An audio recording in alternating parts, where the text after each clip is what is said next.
সফলতার কোনো শর্টকাট হয় না, হয় অনেক কাঠখড় পুড়িয়ে জীবন যুদ্ধের প্রতিটি অধ্যায়ে নিজেকে প্রমাণ করে করে একটু একটু করে আপনি সফল হবেন, একটু একটু করে আগাবেন। ইটস এ জার্নি, এটা কোনো ডেস্টিনেশন নয়। এবং সফল হওয়ার পথ পরিক্রমায় কোনো লিফট নেই, সিঁড়ি বেয়ে উপরে উঠতে হয়। কি বেয়ে? কিন্তু আমরা সফল হতে চাই কিভাবে? ডাইরেক্ট 100 তলায় আমি সফল, উপরে সবার উপরে আমি, এইভাবে চাই সফলতাটা। সবার উপরে উঠে যাব, গোল্ড মেডেল গলায় পরাই দিবে, আমরা সাকসেসফুল না। সফলতার রাস্তায় কোনো লিফট থাকে না, কি দিয়ে উঠতে হয়? সিঁড়ি বেয়ে ঘাম জড়িয়ে উঠতে হয়। দেখেন, শুধু আলোর মুখ দেখার জন্য মায়ের পেটে আমাদের কত সময় লাগছে বলেন তো?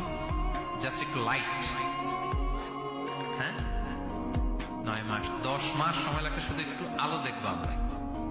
একটু আলোর মুখ দেখার জন্য আমার লাগছে 9 মাস।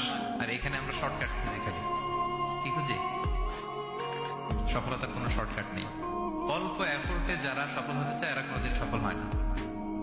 ইউসুফ আলাইহিস সালামের জীবনীটা একটু খেয়াল করেন, একটু একটু করে তিনি সামনের দিকে গিয়েছেন এবং সবশেষে ইজিপ্টের ফিনান্স মিনিস্টার হয়েছেন।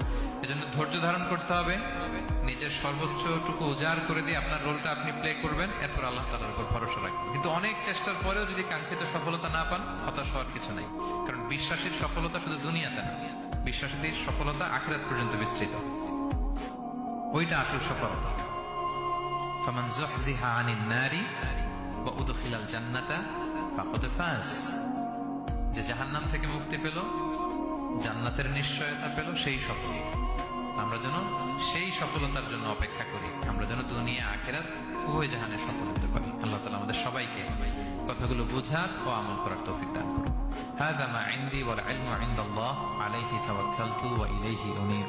ওয়াসসালামু আলাইকুম ওয়া রাহমাতুল্লাহি তাআলা ওয়া বারাকাতুহু।